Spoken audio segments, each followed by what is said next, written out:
Втора категорија. Програми што може да ја вознемират малолетната публика. Се препорачува надзор од родител-старател.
Почитувани гледачи, добро вечер, добро дојавте во уште едно издание, Јаде Бурек на ТВ Сонце.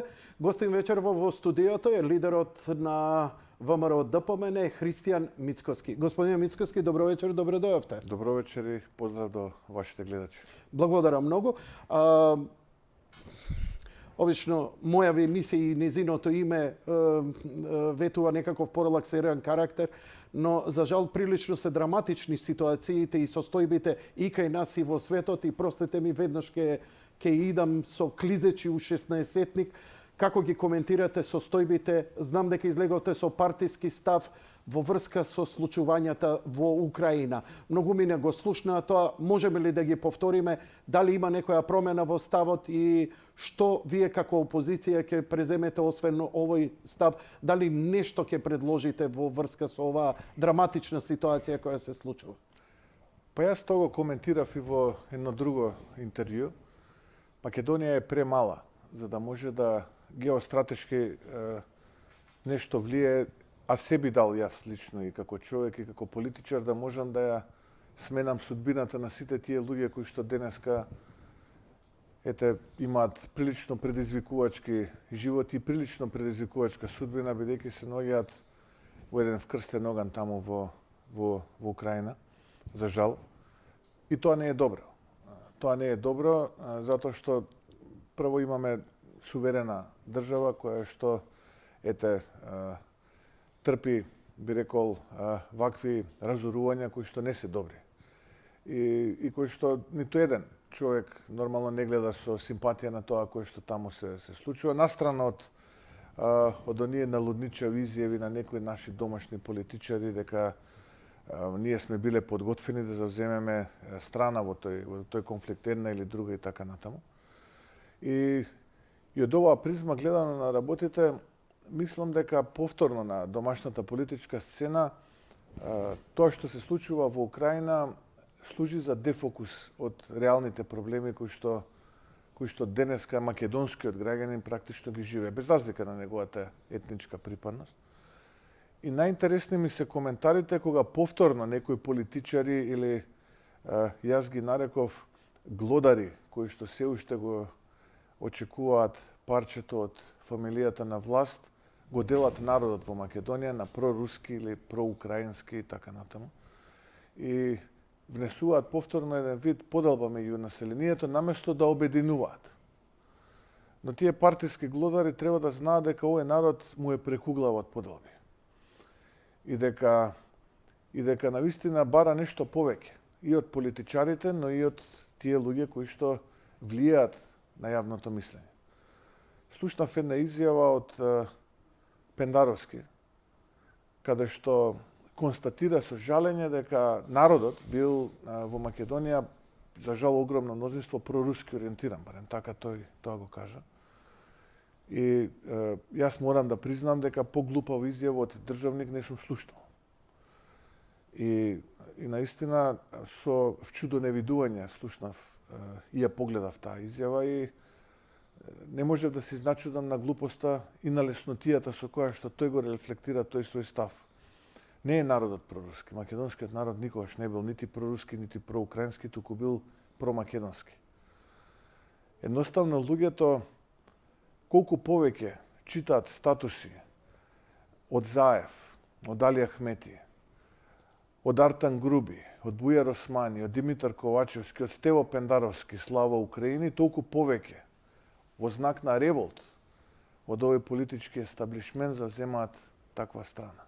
Много интересно гледиште. Тоа е револтот кон политиките на оваа власт, кои што се погрешни, кои што го револтираат овој народ. И нема подобар рецепт. Затоа што ние треба да имаме политичари кои што имаат влијание кај народот, кои што се легитимни, кои што треба да водат. Ако го имаме политичари кои што не се легитимни, кои што немаат авторитет кај народот, тогаш народот се револтира од нивните јавно кажани зборови и токму поради тие причини народот така реагира. Инаку народот македонски е промакедонски и го интересира зошто денеска лебот е поскап за 6 денари, зошто струјата е поскапа за 30 денари, зошто бензинот и нафтата се поскапи за 60% и така натаму од тоа што било пред 2 години. Тоа е вистинската болка што го тишти овој народ и еден државник, како што тој пледира да биде, председател нели на Македонија и на народот, треба да излезе во јавноста и да соопшти и да каже и да го смири народот дека нема потреба во паника да се купува, не знам, брашно, зејтин и останати продукти, затоа што државата води сметка, има доволно. Но тој тоа не го кажува. Затоа што знае дека државата има празни стокови резерви, затоа што има само 4 милиона оваа година во буџетот одвоено за стокови резерви. И затоа, за да го дефокусира народот од вистинскиот проблем со кој што тој се соочува, тој излегува со една позиција која што е глупава за еден државник. Простете што сум волку директен, но не дозволи во еден државник таква позиција за својот народ, за гласачите кои што го гласале да завзема. И затоа се изначудив и до ден денеска не можам да сватам со каква леснотија овие наши политичари кои што немаат никакво влијание кон народот, завземаат позиции вакви или такви. Едноставно е. Треба ние, заедно со нашите сојузници, да гледаме нашиот интерес. И јас ги разбирам граѓаните, кои што во револт на овие анационални политики, кои што се револтирани поради сето она што се случуваше изминативе години, промена на име, насилна промена на власт, узурпирана власт, многу криминал, многу корупција, нелегитимен премиер инсталиран таму каде што е, во знак на револт секогаш ќе бидат спротивни со ставовите од тоа што овие нелегитимни и невлијателни политичари ги рефлектираат во јавност. И затоа никако не можам да се сложам, нити па можам да поддржаме на таква теза дека македонскиот народ бил проруски. Не, македонскиот народ е промакедонски. А тоа што овие политичари денеска немаат ни јота македонско во нив, тоа е друг проблем. Тоа е суштината. Мислам Тоа дека направивте совршена психоанализа на менталниот склоп на македонецот, кога е незадоволен и кога е притиска. Мислам дека изворедно, досега и најоригинално една анализа и соопштение како и изразување на состојбата. Јанко, сметка за, да ви кажам за македонецот, дури да имал симпатии, ке гнев му дава ти што го збориш тоа. Да, многу интересно гледиште. Никој не го прашал македонецот кога ја делеле во Сан Стефано, Македонија. Нити па во Букурешт, па нити на Јалта. Тогаш другите интереси биле. Не интересите на македонскиот народ и на македонската држава. Мене ме интересираат интересите на мојот народ.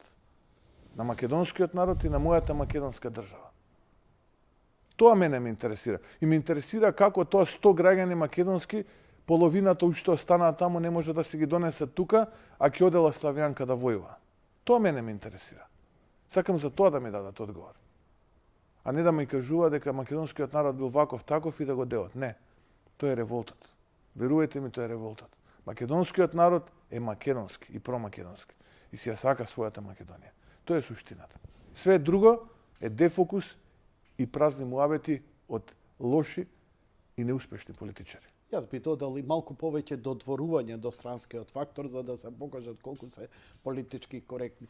Ама тоа е на сметка на македонскиот народ. Така Таа сервилност е погрешна. Кога сите рекоа не праќаме своји војници, Ние први се истрчавме да кажеме дека ние ќе идеме да војуваме во Украина. Абе, надвор од умот тоа се наши деца, тоа се наши луѓе, не се тоа некои абстрактни поимови од некаква си војска, па ќе иде да војува во име на Македонија, некакви си платеници од Марс. Ние сме дел од глобална структура и нормално е дека ние мора да се построиме во интересите заедно со нашите сојузници, бидејќи тоа е нашиот интерес. Исто како што повторно ќе го споменам, кога се делела Македонија со Сан-Стефански договор, со Букурешки договор, со Јалта и така натаму, кога се користеле напалм бомби во северна Грција против македонскиот народ таму и така натаму, имало друг интерес. Различен од македонскиот. Но нашиот македонски интерес е тој. Но неприфатливо е државник да има таква реторика и да го дели народот и да кажува за жал народот е таков. Не е народот таков. Вие го делите затоа што немате визија, не водите правилна политика и наместо да го смирите народот, да го охрабрите, да го мотивирате, го делат народот за да соберат политички поени преку дефокус. А во позадина, на крајот од денот одат тендерите, во позадина на крајот од денот одат договорите во 4 очи и Македонија се плячка. Тоа е суштината. Секој оној кој што живее во поинаков свет, живее надвор од реалноста. И затоа не можам да се сложам со овие политичари. Со таа констатација, напротив, жестоко е осудувам. Македонскиот народ си гледа своите интереси да сумирам, интересите на Македонија. И тоа е тоа. А ова е само рефлексија кон тие неавторитетни политичари, нелегитимни политичари и нема поголем успех за ваквите, би рекол, анахрони политички идеи од тоа да Зоран Заев, Ковачевски, Али Ахмети, Артан Груби и Стево Пендаровски пишуваат статуси слава Украина. Тогаш рефлексијата ќе биде спротивна, бидејќи тие немаат авторитет кај македонскиот народ. Затоа ние бараме избори. Затоа бараме силна влада, која што ќе избере народот, која што ќе го поведе народот во вистинска насока, која што ќе има идеја и која што ќе знае од сега кроз 4 години што треба да направи. Тоа е суштината. Тоа е суштината на политичар и визионер. А да го делиш народот, сопствениот народ што те гласал, е за мене погрешна политика. Дали ќе преземете нешто во собрание? Некаква декларација? Дали поднесовте покрај ова што беше за Гоце Делчев на која се надоврзувате? Па има декларација во парламентот понесена, колку што разбрав, од пратеничките од едната е од Либерално-демократската партија Моника Зајкова, ако не се лажам, другата е од претседателката на Дом, Маја Морачанин, која што е декларација за мир, декларација за поддршка на Украина, и тоа е несомнено. Мене ме чуди зошто не се охрабрија да ја поддржат на прва декларацијата за Гоце Делчев, за титанот наш македонски. Нашиот интерес е таа декларација. Поред тоа ќе ја поддржиме, не е спорно. Ние мора повторно да кажам, сме дел од глобална структура, имаме сојузници, нормално е дека треба да бидеме рамо до рамо со тие сојузници. Но зошто не ја поддржиме нашата декларација, македонска, промакедонска, за Ѓорги, за Гоце Делчев? Образложуваат ли барем? Имаат ли образ барем да изговорат зошто не ја поддржуваат? Па од тоа што го слушам во парламентот, а и тоа што го слушавме јавно, од една пратеничка од СДСМ е дека со тоа сме се враќале назад. И как? Сме се враќале назад. Така оправдување даде. Замислете, никој тоа не го прокоментира. Ние да го одбележиме со декларација ликот и делото на нашиот македонски титан, било да се враќаме назад. А што е додиме напред? Еве да ги прашам јас, што е додиме напред? Кои вредности ние треба да ги споделиме за да одиме напред? Еве, баш сакам да ги слушнам кои се тие вредности со кои што ние треба да се споделиме и да се препознаеме за да одиме напред. Пред година дена бевте овдека и многу бевте жесток за Гоце Делчев. За жал, изгледа многу мина не ве слушна или ве изигнорира. Изборевте дека до ова ќе дојде и на вистина дојде. Испаднавте во право. И сега се бориме да дојдовме како за името, нели, Македонија да не се спомне, Гоце Делчев да не се спомне. Во име на што? Стварно не разбирам во име на што. Како може Гоце Делчев, бидејќи ние немаме поголемо и позначајно име во нашава историја? Јанко, видете, каква е нивната сега политичка стратегија. Тие мислат дека ако се сервилни кон меѓународна заедница, на начин на кој што ќе кажат, еве, ние сме про ЕУ, а ВМРО е анти ЕУ, зошто? Затоа што ВМРО нема да поддржи договор со Бугарија, кој што евентуално тие би го подпишале, каде што практично комплетно ќе ја усвојат целокупната декларација на бугарскиот парламент со сите незини барања, комплетно целокупната декларација, и ќе речат, еве, на тој начин најверојатно, ако усвоиме све во преговарачка рамка, ако влезе, тоа е тоа, нема што дополнително да додаваме, ќе добиеме некаков каков таков датум за почеток на преговори, тоа ќе им го крене рейтингот и они мислат дека на тој начин ќе идеме на избори, па ќе ја намалат разликата која што е двојна помеѓу ВМРО, ДПМН и СДСМ историски. Сите кои што пратат анкети може да кажат дека сега колку што е голема разликата помеѓу ВМРО, ДПМН и СДСМ во полза на ВМРО, ДПМН никогаш не била во историјата. Па дури може и да се споредува со разликите кога ВМРО, ДПМН беше на власт визави СДСМ, кога беше Чекеринска председател, подоста Црвенковски, а потоа и Зоран Заев. И вашиот личен рейтинг е отиден прилично. Да, и сега они викаат вака, ќе седнеме сега, ќе се распродаде се, ќе добиеме датум, тоа нешто ќе ни подобри ситуација, и ако ни е подобри ситуацијата, ако сега губиме 20-25 пратеника, тогаш ќе губиме 10-15. Мислите до толку таква математика? Мислам дека таква име, тој им е планот. Паралелно со тоа ќе правиме други работи и на крајот од денот ќе организираме избори кога и на тој начин ќе добиеме милост, ќе не одржат, еве, нема да дозволи меѓународна заедница, меѓународен фактор да има предвремени парламентарни избори и ќе имаме 2024 и така сложно ќе си крадеме и ќе си продолжиме да го плячкаме народот и граѓаните во Македонија. Тоа е таа е нивната филозофија.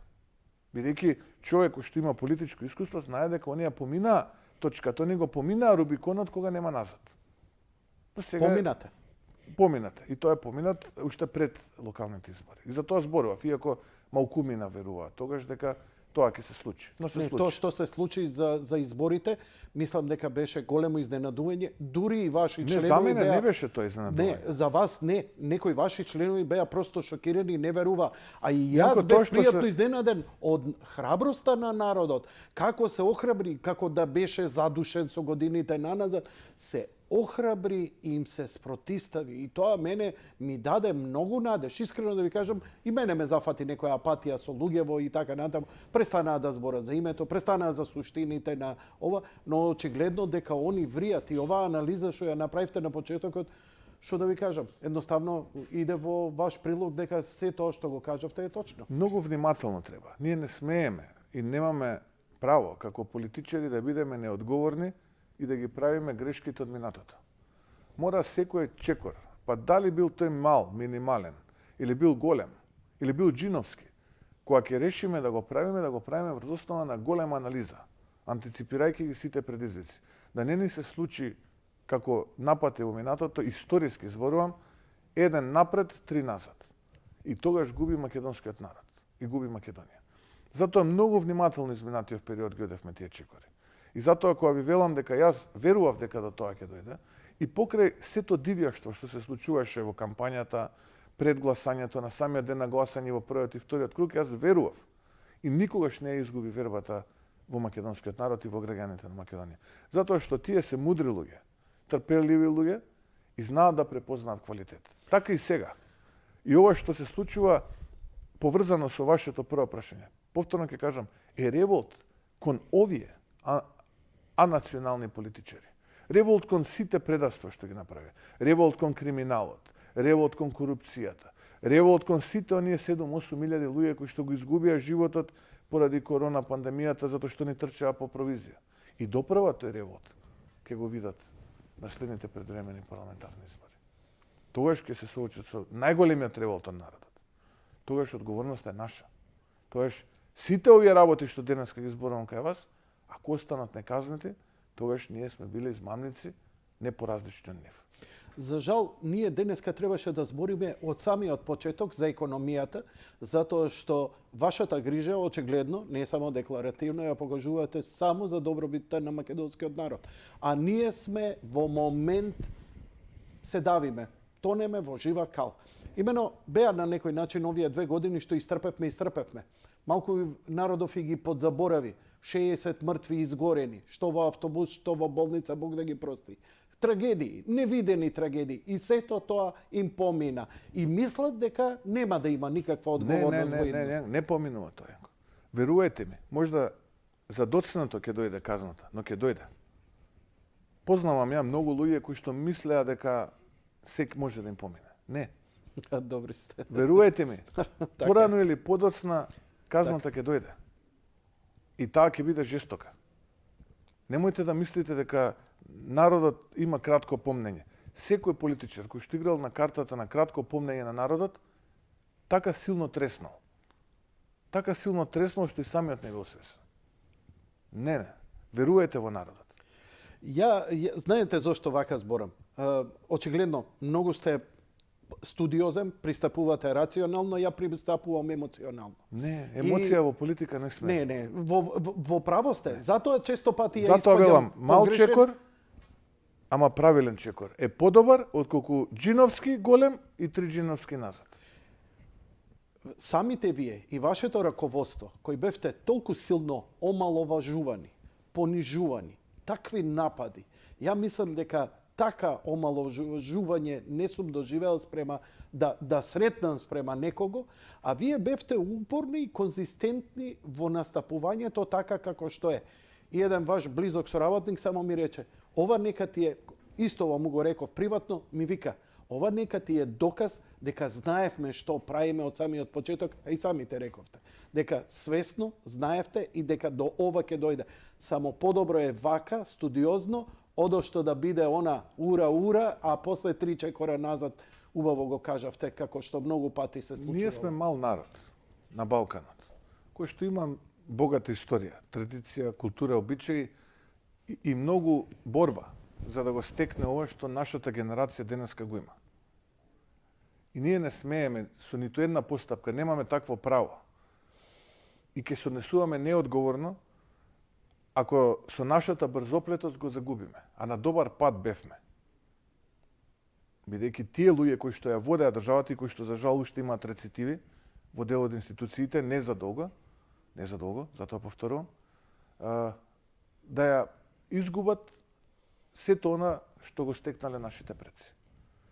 Со многу борба, со многу животи, со многу крв, за да ние денес кога го живееме.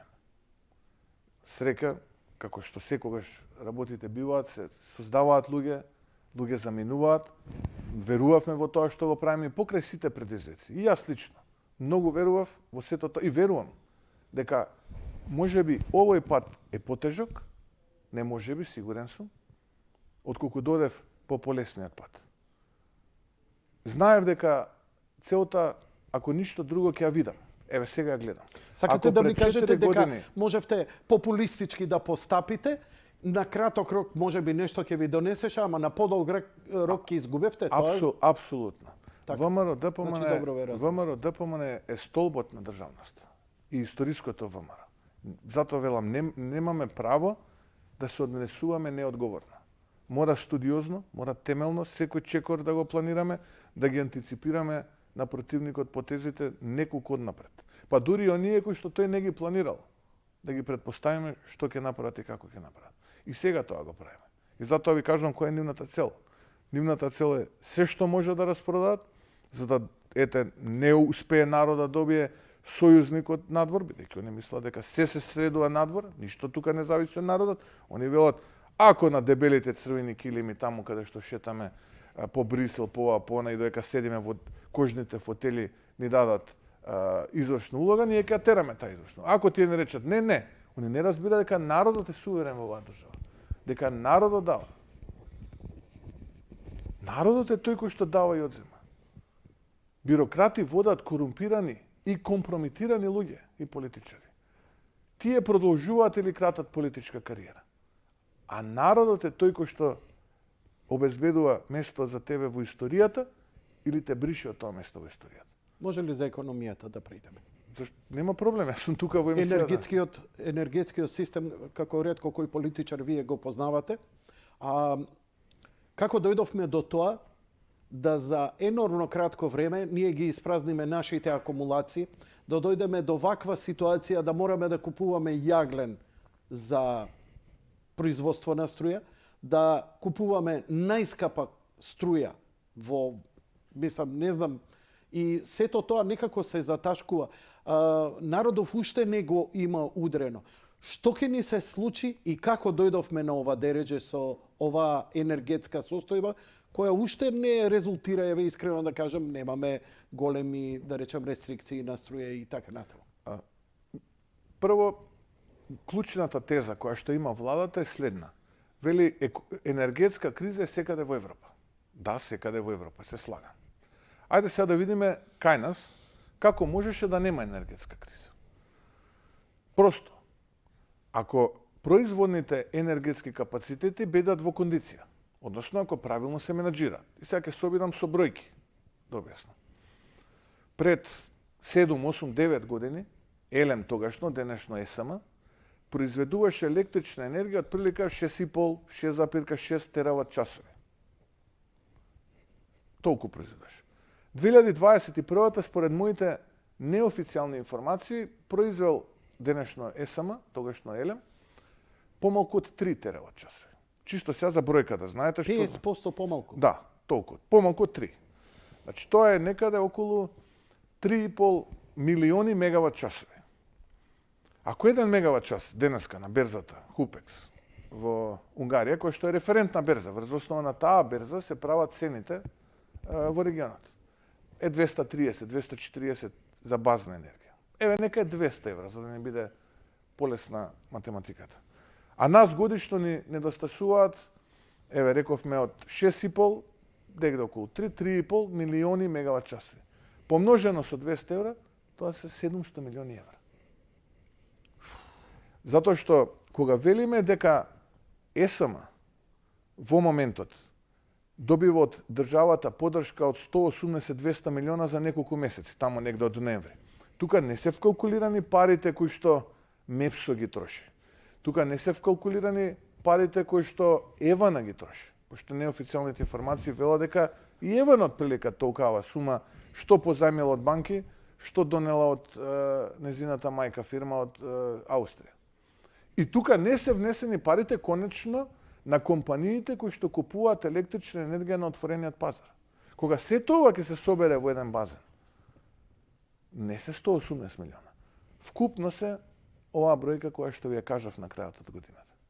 Сега, ако произведуваше ЕСМ електрична енергија, односно ако копаше јаглен, ако ги планираше акумулациите соодветно на учебниците, има таму законитости. Ако вие на почеток на грејна сезона 15 октомври немате, да речеме, во рек Битола, не знам, 300-350 илјади тони на греда, тогаш вие не можете да ја почнете, па и половина милион, вие не можете да ја почнете грејната сезона. Тие нема на 15 октомври 20, 30, 40 илјади тони. Ако акумулациите не се на 40, 50, 60%, па потоа да ги испразните за да може напроле да го прифатат Ма снегот. како дојдовме до толку ниски резерви и толку ниски акумулации? Тоа велам, плячка и крада. Како се плячка? Како се плячка Мавровско езеро? Не ми е јасно. Како се плячка 1.000.000 тони јаглен? Многу едноставно. Се продаваше електрична енергија, имаше Елем аукции, наместо да ја чува енергијата во резервоарите, односно во акумулациите, Елем објавуваше аукции и продаваше. И тоа продаваше до летото, тамо 2020 до есента. Мислам дека септември, октомври 2020 имаше аукции за продажба на електрична енергија. Зар нема представа што? Затоа што низ хидроакумулациите им е најефтина. Таа е можда по 15-20 евра за мегават сат производна цена и оние продаваат тоаш по 40-50 евра, а денеска купуваа по 250. Ете, таков менеджмент имаме. Таков менеджмент ние имаме која се однесува на хидропотенцијалот. Ајде сега да зборуваме за термопотенцијалот. Нели велеа ќе го погледате ја програмата 2016 на изборите на СДСМ, па и 20-та. Ке го модернизирале Осломеј, ке го модернизирале рек Битола, ке направиле прв пат слушнав земјоделско енергетски комбинат од ТЕЦ Неготино, шајка немаат заковано. Шајка немаат заковано. Само имаат од земено шајки од таму. Ајде што имаат шајки, ама многу и пари. Денес како ќе појдете и да пресметате да видите за ископ колку работат багерите кои што ги имаат компаниите кои што имаат договор за ископ во РЕК Битола, ќе видите дека денот не трае 24 сата. 36 трае. Кој ќе ги пресметате сумите? Годината не трае 365-366 ако е престапно. Трае 500 дена. Добро, пак не ми е јасно. Ова е очигледен криминал. Како се покриваат ова да не ми е Како јасно. се покриваат? Се покриваат со тоа што никој обвинител нема храброст да отпочне истрага, а камоли па да дојде до судија за да почне судски процес. Но ќе дојде и тоа. Ќе се ослободи Македонија. Како ќе дојде? Ќе се ослободи Македонија. Они Па, зошто не сакаат да се Не дај одат? Боже да станете, еве ја да сум на ваше место, не дај Боже да ми даде некој власт.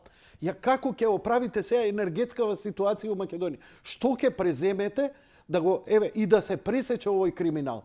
Вие спомнавте суми кои и ја просто не ми е јасно како ќе ги покриеме. Сега Јанко, јас Имате ли некоја визија, бидејќи немам кого друг да прашам за вакво нешто? Како може да се ресетира? Еве, да ви дадат поддршка за предвремени избори, ја добивате власта. Како ќе го оправите ова? сега работата е дојдена до таму да требаат повторно пари, многу пари, знаење, посветеност и честна работа ќе се оправи. Но ако постапеа кога ги предупредува, А ги предупредувавте, уште памтам и кај мене. така, уште тука, а и таму некаде последен пат беше, ако не се лажам, април месец 2021. Се тоа им го нацртав.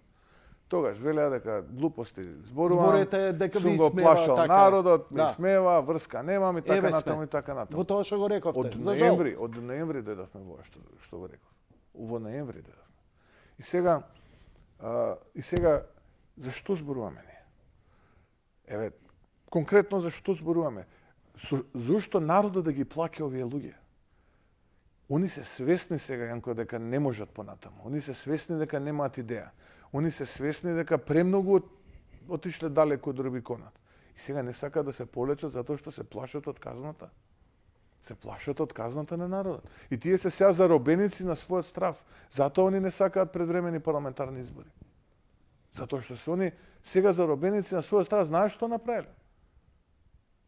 Ако они знаат дека добро направиле, зошто да се плашат да има избори? Се обидуваат дил не. да направат со вас? Молам? Да ви ја предадат власта, дил да направат? Политички пазар? Не, видете, ја прво не сум deal-oriented. Прво не сум deal-oriented човек. Оваа работа не ја работам за дилови, ја работам за историја. И така почнав и предпоставам така ќе го завршам. И мојот политички живот, но и предпоставам земскиот живот.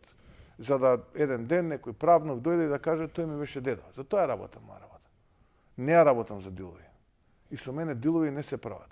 Нити политички, нити било какви други. Се обиделе? Имало многу кои што се обиделе да направат секакви дилови. Значи, во политиката сепак го има тоа, знаеш, предпоставам дека очен човек, ако тие се навистина свесни, од вас ке им зависи понатаму. Ако вие продолжите во нивни стил да работите, они имаат шанса елегантно да излезат. Тогаш нема место во историјата, ќе завршам на буниште. Дали ќе си владеете убаво, ќе си отворите фирма, вашите децки ќе отворат енергетски компании на 5-16 години, таму ќе си се занимаваат зависи со бизниси. Што ви е целта во животот? Јас сум имал една цел, таа цел ми била да станам редовен професор. Сум станал. Педагог сум, воспитувам деца, студенти, создавам кадар за оваа држава. Втората подоцнежна цел која што се случила, еве сега реализирам. Ја предводам организацијата. Зашто јас имам потреба понатаму од ова да го правам? Колку време ќе треба Македонија да ја донесете на нозе енергетскиот, барем систем еве ова со струја? Колку време ќе треба? Со вистински луѓе и мерки многу за пола година ќе застане на нозе. Што значи тоа застанување на нозе со оглед на сегашниве цени? Сега од оваа ситуација, тоа што го гледам и тоа што го имам како информација, мислам дека за половина година драматично со добро менаџирање може да се подкрене и производниот капацитет на државата, но и самите капацитети кои што произведуваат. Што ако овие продолжат и натаму да владеат? Што очекувате вие во енергетскиот систем дека ќе се случи? Што предвидувате? Тоа што го најавивте, веќе се оствари, рековте, уште во ноември. Што не чека? Ова што ќе се случува кај нас на полето на енергетскиот, да речеме, не само енергетскиот систем, туку на полето на енергетиката, затоа што струјата е еден дел. Имаме и други продукти. Еве, понесовме барање во парламентот да се продолжи, да речеме, за струјата ДДВ-то, важењето, затоа што на 36 истекува она повластена стапка од 5%. Треба да преде на 10%. Така, ние велиме да продолжи цела 2022 година, затоа што тоа драматично ще ќе зголеми цената на електричната енергија. Потоа предложивме за 50% да се намали акцизата. За да не печели сега државата на грбот на граѓаните кои што еднака се сиромашени. Хајде да видиме од владеачкото мнозинство дали навистина водат сметка за граѓаните или поважен им е дебелиот државен буџет да може да окрадат. Ама сега до сега ни кажавте дека не им било битно. Затоа еве сега да видиме да ме убеда дека не сум во право, дека јас не ја говорам вистината, дека тие имаат државотворен капацитет во себе и нека преминат и нека ги прифатат овие мерки. Еве, тоа го правим.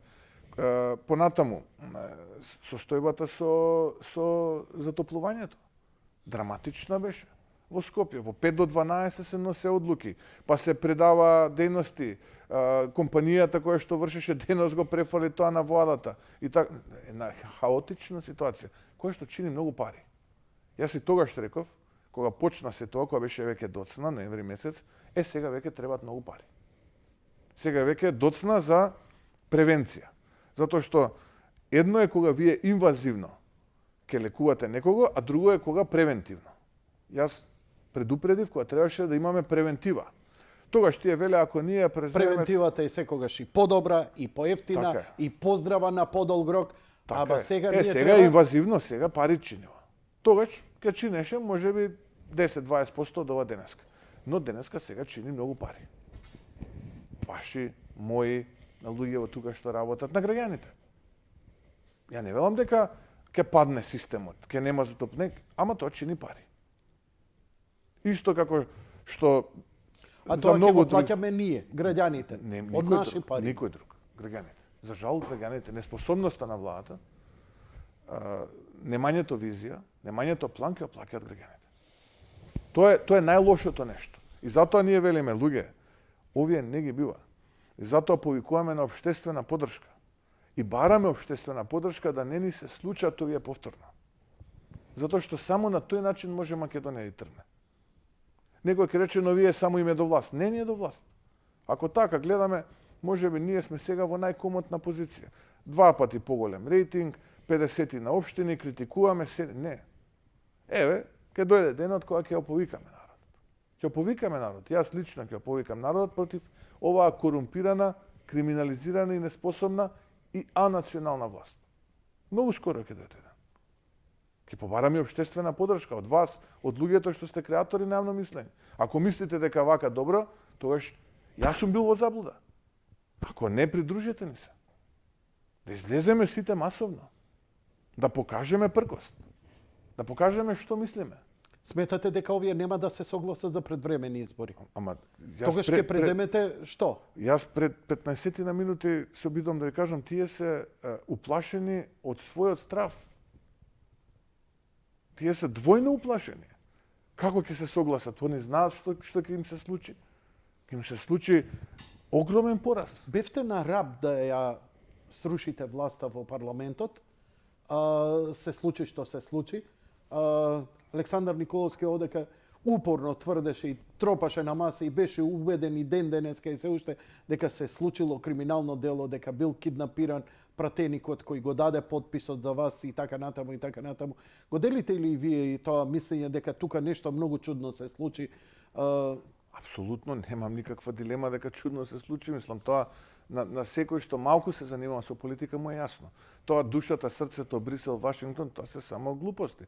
И се чудам на тие од Брисел и Вашингтон што дозволуваат да бидат злоупотребени од вакви ликови, од вакви медиокритети. Што нема реакција. Што е цената на ова? Зошто нема реакција? Што е цената? Дали се сретнувате со странскиот фактор? Јасно им гледаат каков криминал се случува. Зошто го пречутуваат, зошто го... Јанко, и го одобруваат ли, ви даваат ли поддршка? Јанко, не знам каква е ситуацијата. Дипломатите во Македонија си имаат свој интерес. Така. Тие си огледаат својот интерес. Тие тука си имаат своји насоки на комуникација и врз основа на тие насоки делуваат.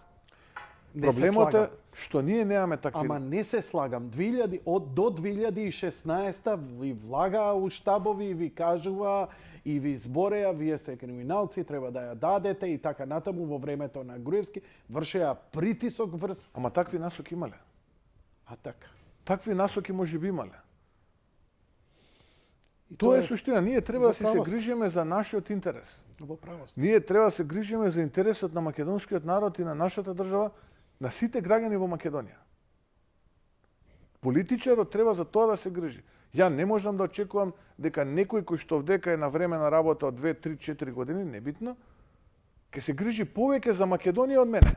Имате повисок рейтинг, имате личен повисок рейтинг, има ВМРО ДПМН, има многу повисок рейтинг. Се укажува дека вие власта само треба да ја земете. Како ви реков пред да почнеме, спортски. Више 3-0 водите, уште само да се отсвири крај на надпреварот. Ама никако судијава само го продолжува. Уште 6 минути, уште 10 минути, веќе Затоа рековме, потешкиот пат е посигурен пат. Подобро еден помал чекор, па еден помал чекор Одошто до да крај, се отколку да истрчат. направиме потек кој што сите нас ке не чини многу. ве разбирам. Затоа многу ќе внимателно преживееме треба ли да се... ние народов се во ова? Ке преживееме ние. Ке не чини многу, не треба народот да биде во паника. Народот треба да биде спокоен. Има доволно ресурси.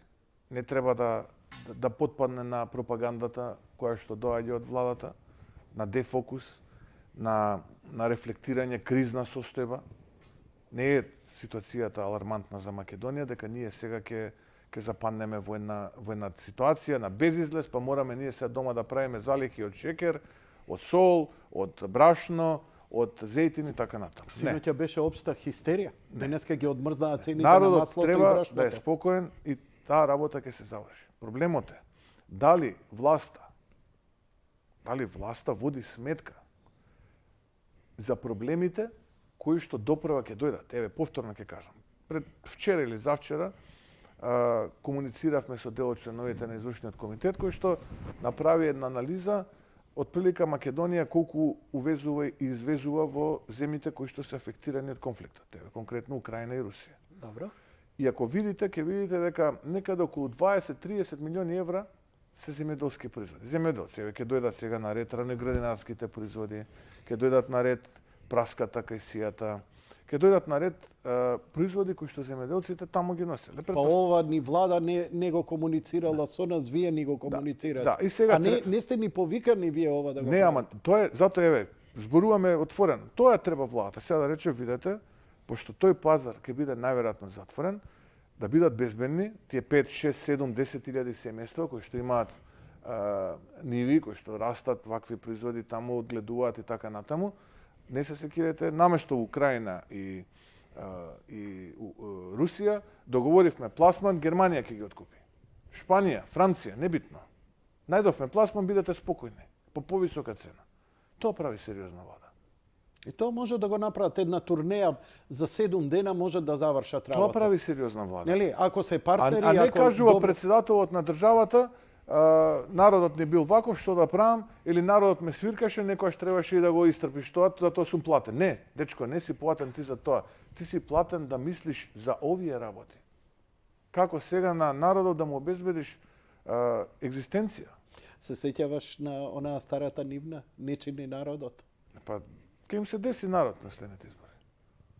Ке им се деси народ. Ќе им се деси многу повеќе. Тој што го недошто подценил народот, за народ локални- му се десил. Молам? Ќе им се деси многу повеќе од што за локалните, мислите? Многу повеќе. Уште поохрабрени Многу сега народ. повеќе. Многу повеќе. Морам да признам дека ми се допадна една многу добра работа што се случува и вие што ја направивте. Тоа е без преседан, до сега не сум го видел од еден политичар. Искрено, честитки за вас, ама поддршка за секој друг, не само заради вас. Ки добивте изборите, се појавија добри луѓе. Дел беа овдека, бев сомнителен, ама Данела, Орце покажа голем капацитет и вие покажавте добар сенс како партија да ја поддржите Данела, што еве се покажа на вистина како извореден потек. Народот е со акламација одушевен од нејзе и од нејзините потези, за овие неколку месеци направила повеќе. Орце Ѓорѓиевски, Кисела вода, мислам, и уште неколкумина други. Но она што ми се допадна е што веднаш откако беа прогласени, бевте кај нив. Немаше многу сообщенија што е, ја шпекулирав тогаш. Кажете ми дали сум во право. Знаевте дека кога ќе дојдеш на власт на локално ниво, многу радарот не те фаќа ако ти лепи ручето, правиш ово она. Но вие знаевте дека најдобриот начин да ги доубедите останатите скептици дали треба да се гласа на наредните избори за ВМРО ДПМН ќе биде од резултатите на вашите градоначалници. И мислам дека после вашите неколку, и тоа сериозно потрошивте време, дали ова точна моја констатација дека точно им идевте, им баравте од нив да работат честно и да им помогнете колку се може. Бидејќи како што ги гледам, има некои се опуштија и така натаму, што е и нормална работа, ама неколку навистина изворедни поставки прават. Видете, Јанко, прво, ниту еден од тие кој што беше кандидиран, немав никаква сомнеш, нити милиметар дека му лепи, како што викате вие, на народски кажано, ручето. Затоа што ако било каква сомнеш јас сум имал или некој друг, тој немало да биде кандидат. Ние не газевме низ врела жар овие 4 години за да некој таков не посрамоти. Тоа најстрого ќе биде санкционирано, иако јас сум убеден дека кај тие луѓе нема такво нешто. И на крајот од денот јас ќе бидам тој кој што ќе биде лажливец, бидејќи зборувам пред вас, зборувам 4 години, газиме врела жар, ке повторам уште еднаш ка сите, за да покажеме дека не сме сите исти и дека сме различни. И затоа ви велам дека тезата лепи ручето немаше кај нас, бидејќи таков не гледам. И не дај Боже некој да ми се шмугнал. Отворено го зборувам. Не дај Боже. Доста е од братучеди, доста е од браќа оваа држава. Оваа држава има народ, има граѓани кои што сакаат да живеат подобро и поквалитетно. И ние кои сме се определиле за оваа работа, сме одлучиле да бидеме слуги на народот. Сега, зошто се моите посети? Моите посети се да помогнам колку можам со своето искуство и знаење, скромно, такво какво што е, се надам не е нормат, бидејќи сум давал ветувања.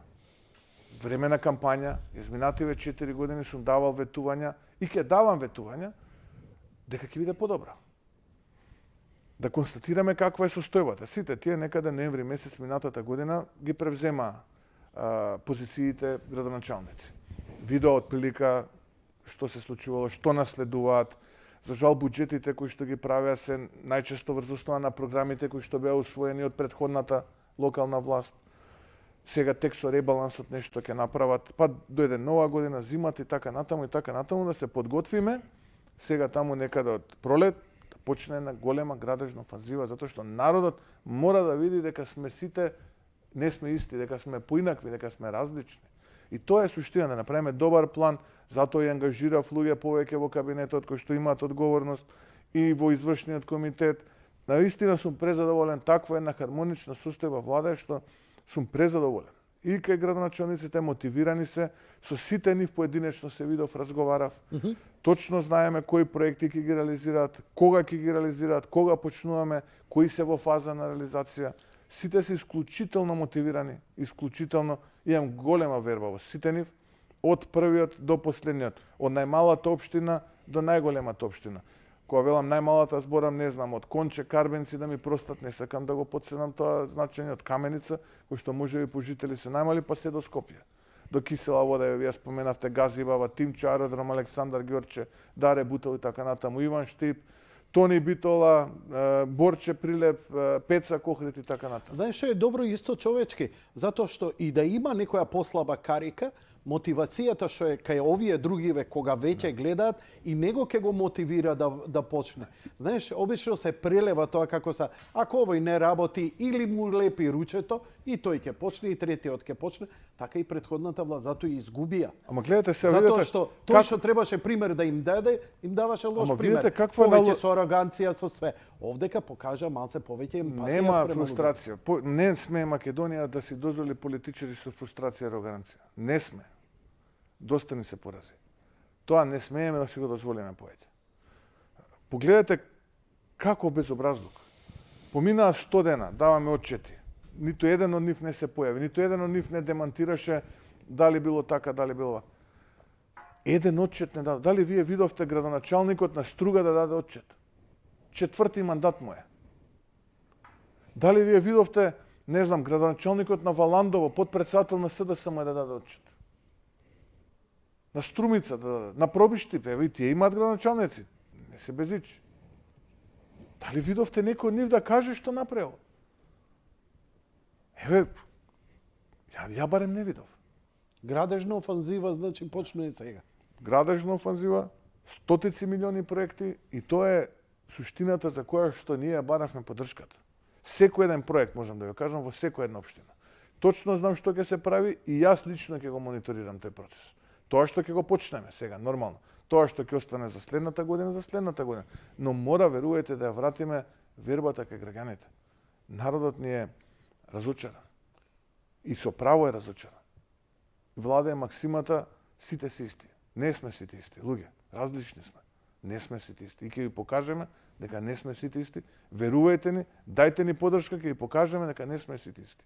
Дали се македонци, албанци, турци, роми, власти, срби.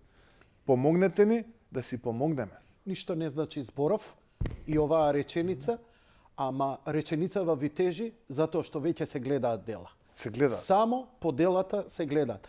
Неверојатно ми е, јас сум уште шокиран, јас сум 20 години овдека и знам колку се зборело за денационализација, за легализација. Па битола уште ги има тие илјада решенија дадоа. Ама јас сум шокиран, уште стојат по фиоки.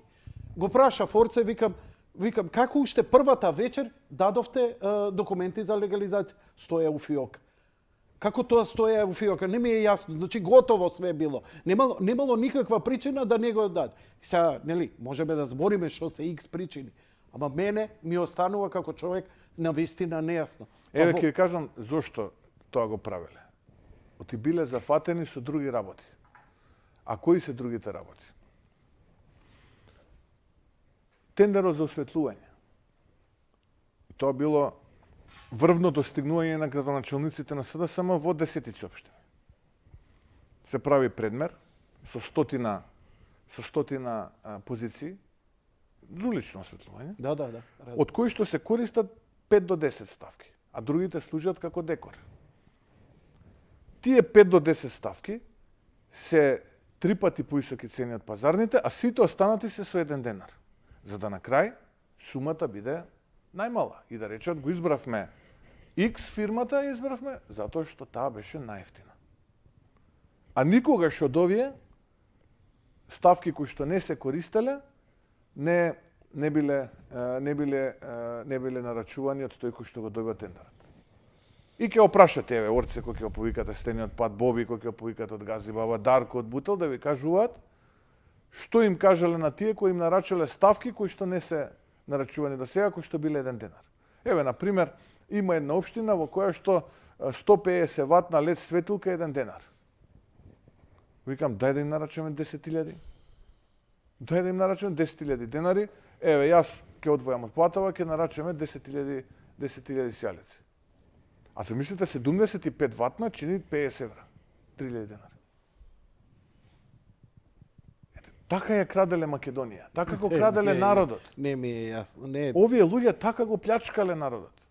Прекоп, не знам, во јавно предпријатие водовод.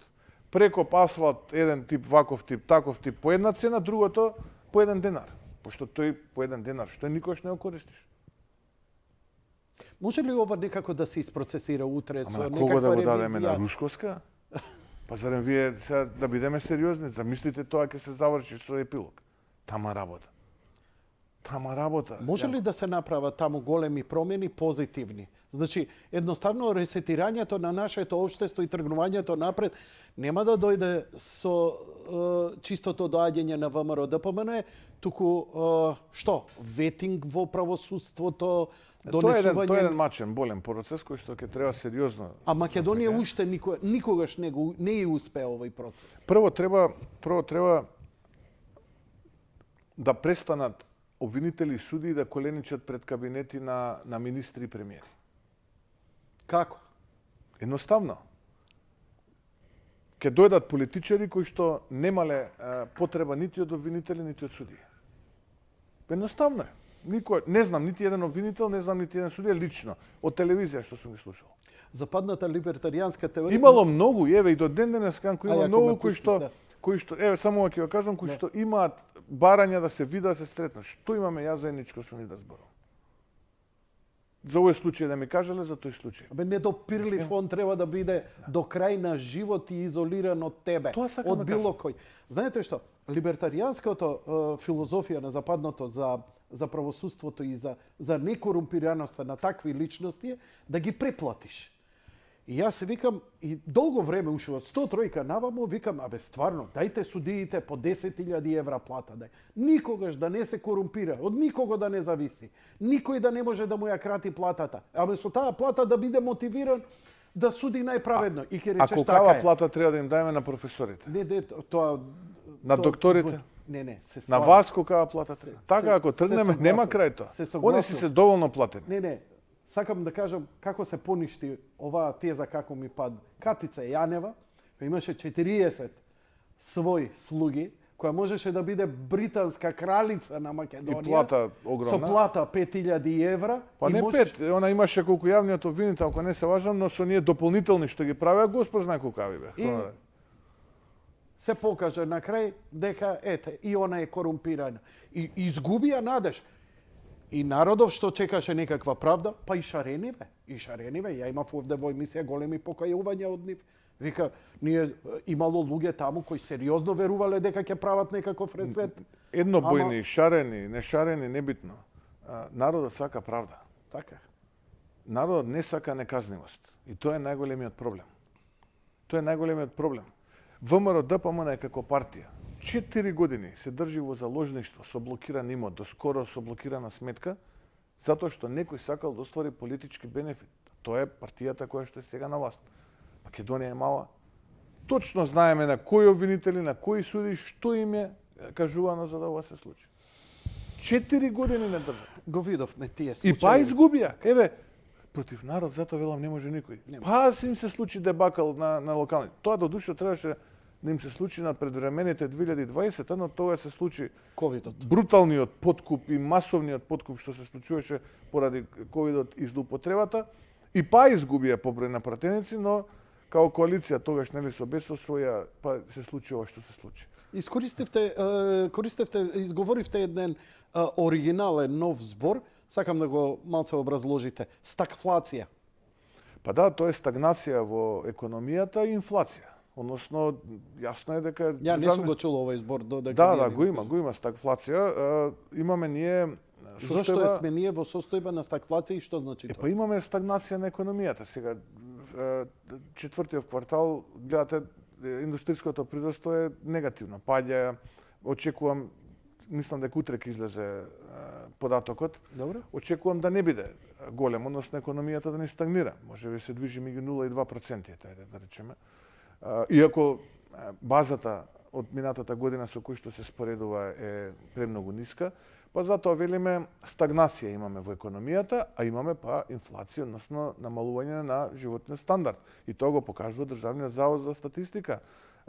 Мислам дека беше 6,7% јануари, споредено со јануари 2021, се извинувам 22 споредено со јануари 2021 година. 6,7 мислам дека беше. Имаше таму поскапување на храната повеќе од 9-10%, ако не се лажам. Не знам, маслото за јадење повеќе од 25% беше. И така натаму, и така натаму. Тоа значи дека животниот стандард опаѓа, а економијата не расте, односно имаме еден вид на стагнирање на економијата и затоа велиме стагфлација. И кога ќе ги слушнам, кога ќе зборуваат за буџетот дека бил во добра кондиција, тоа е ликвидноста во буџетот е таква само поради една причина, поради високата инфлација, не поради нешто друго. Затоа што 100 денари сега и 100 денари лани не вредат исто. Сега вредат 7% помалку. Ни помага ли фиксниот курс? Затоа што и извозниците, нивните трошоци растат. И енергенси, макроекономската политика генерално се темели на тој фиксен курс и Народна банка мислам дека тука ја држи онаа константа која што се држи години наназад. Не очекувам некои промени. Да има дали помага или одмага. Мислам дека во јавноста нема тука поделени некои мислења од страна на аналитичарите и познавачите Нема некои поделени мислења со кои што јас сум разговарал. И Така каква што- иднина не очекува нас во економијава? Што можеме да очекуваме? Со овие луѓе не можеме ништо. Со овие луѓе не можеме ништо. И затоа сега се трудим од позиција на опозиција и се надевам за некои 10 дена, од денес 2 недели можеме да објавиме еден крупен, би рекол, проект кој што би се реализирал во Скопје, но ајде да почекаме кој што би го афектирал квалитетот на живот на скопјани и нормално би влијал сериозно позитивно во економијата, но ајде да почекаме за 1-2 недели, па ќе го вие како соопштуваме. опозиција треба да направите нешто што ние очекуваме од влада? Да, ама не можете од владата да очекувате, затоа што таму нема луѓе кои што може да направат нешто. А како вие можете да направите? Кои ресурси ги имате вие на располагање да можете да направите таква голема промена? Па со тие ресурси со кои што располагаме, цениме дека можеме да направиме. Јанко, За 10 дена? За некој, Десетина ќе најавиме еден проект кој што би бил сериозно голем. Да. Затоа велам да почекаме. Еве, Добро, боја да не извлечем зборуваме. што можем. Да, да не зборуваме вака во вашата емисија ексклузивно, од 10 дена до 2 недели би имале малку поконкретни детали, би рекол многу конкретни детали за тој проект и ценам дека тој драматично ќе ја промени состојбата на скопјани и генерално на граѓаните во Македонија. Може ли состојбата воопшто да се промени кај нас ако евентуално овие преговори и натегања, ја не можам да извинете ме заради некоректниот политички говор, мене не ми изгледа ова на преговори, туку натегања со Бугарија, ако конечно нешто вроди со плод, да они дозволат да започнеме преговори со Европската Унија. Дали тоа може воопшто целата ситуација да ја промени во корист на власта? Бидејќи, ако гледам дека нивната јадица на спас е токму ова. Нели, кога викате они се спремни на све.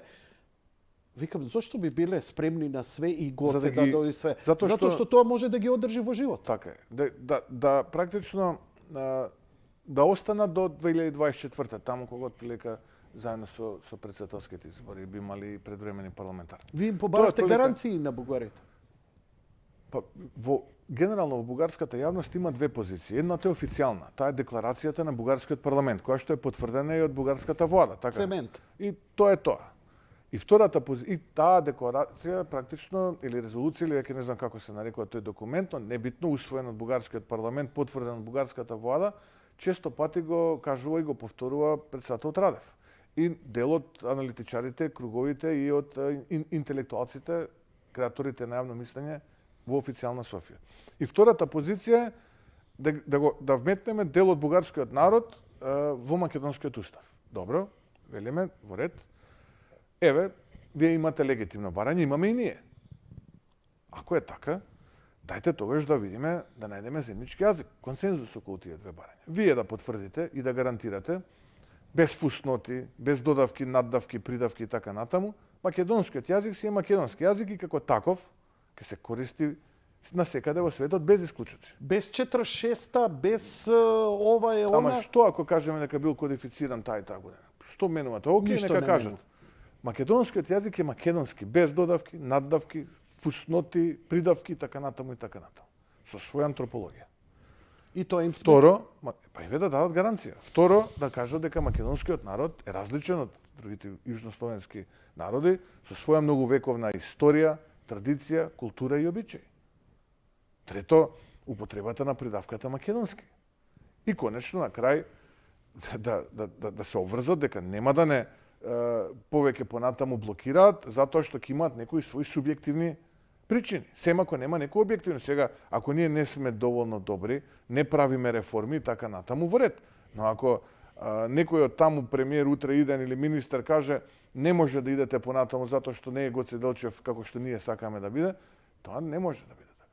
Еве, нека ги дадат овие гаранции, да почнеме и да разговараме за ова. Господине Мицковски, сакате да ми кажете дека дури и да ни дадат, да дозволат да почнеме да добиеме дратум за преговори, они и натаму можат спрепка да ни направат. Според новата Ништо не е методологија, решено. Според новата методологија. можеме на крај да дојдеме па да не вратат на почеток.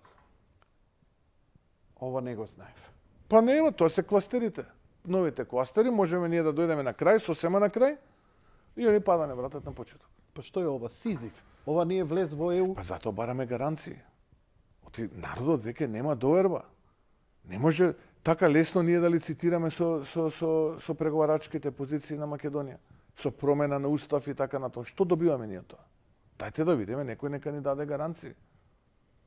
Колку пати ние треба да менуваме нешто од знамења, привремени имиња, вакви имиња, такви имиња, устави и така натаму, затоа што некој нешто некому му сметало. И ние 22 години помина од подпишување на договора за стабилизација и асоциација во Загреб 2000-та чина беше, до ден денеска ние уште сме во ходник.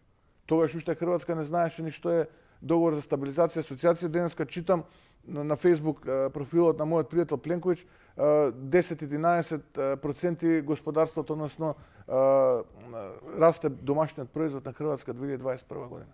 А добија и безвизен режим со Соединетите држави. 10,9, еве, прочитав пред некој ден, стопанството, вика, економијата пораснала 10,9%, така нешто прочитав. Имаме ли 2021. барем ние шанса нешто, барем од Хрвативе, ако вие дојдете на власт, имате ли некаков рецепт, некаков како, не знам, Доналд Трамп што имаше рецепт за домашната економија, како ќе направите? Бидејќи, ако дојдете вие на власт, треба да се случи еден бум. Дали ќе се случи некаков бум со некакви брзи, позитивни промени кои ги планирате, или планирате да идеме чекор, полека, бидејќи рековте инвазивно? Ние сме сега на операционен стол и треба да се оживее ова тело.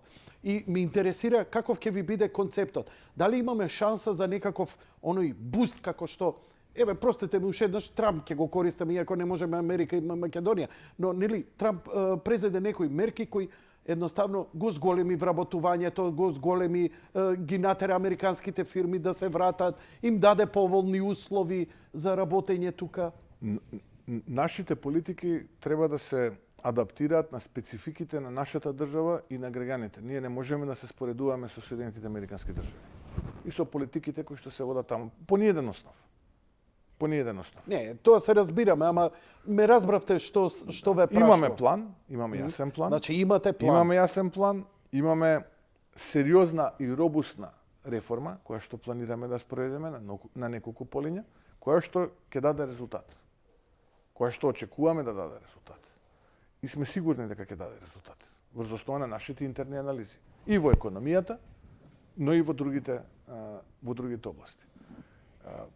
Затоа е важно да се обединиме и да добиеме што е можно поголема поддршка, за да не бидеме уценувани по тоа од криминални структури кои што години наназад се навикнати да бидат во власт и да ги уништуваат институциите однатре за своји лични привилегии или ситни партиски привилегии.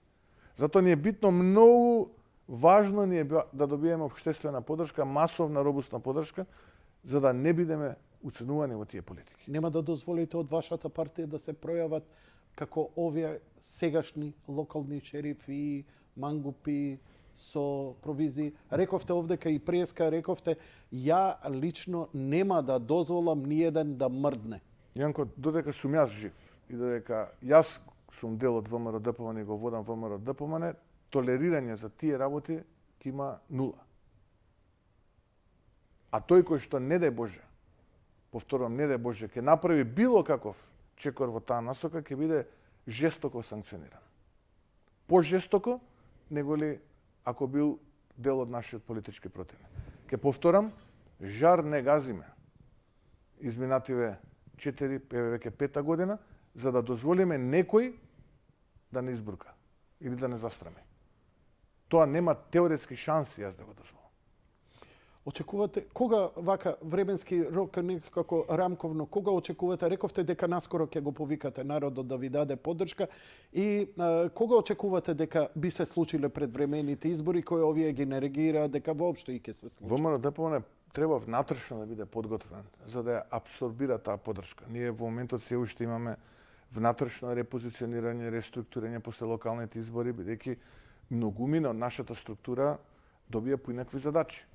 Сега ние практично имаме дел од таа локална извршна власт, тоа се илјадници луѓе, на нивно место треба да дојдат други луѓе. Веќе имаме огласи за нови претседатели на комитети, членови на комисии, мои стратешки соработници, така натаму и така натаму. Сега да не ве оптеретувам со тие работи, кога ќе се пополни мозаикот, а тоа ќе биде наскоро, овој месец, тогаш веќе тргаме во една офанзива.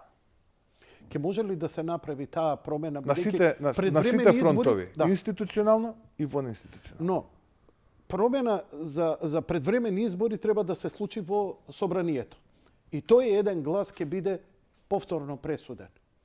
Имате ли сега... Апсолутно 61 се потребни за предвремени избори. Но затоа велам, поддршката која што ја бараме од народот и која што ја очекуваме, прв ќе бидам на таа колона, јас прв ќе бидам кој што ќе застане на таа колона, ќе биде одлучувачка. Дали ќе ги имаме тие 61 или ќе ги немаме?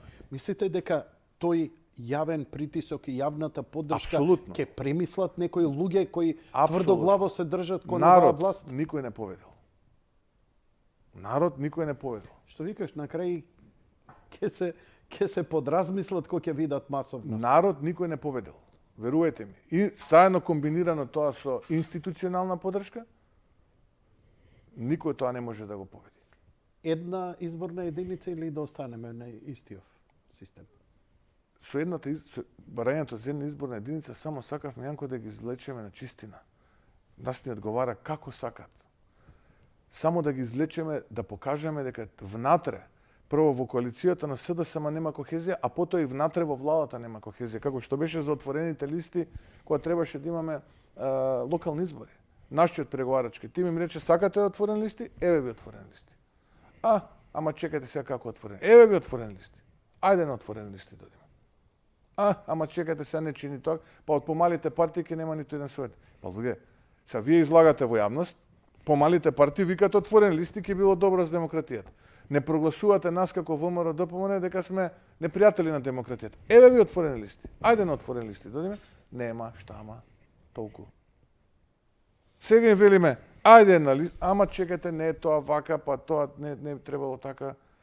Ајде велиме да нема пржинска влада. Све им даваме. Све им даваме. Што се толку уплашени?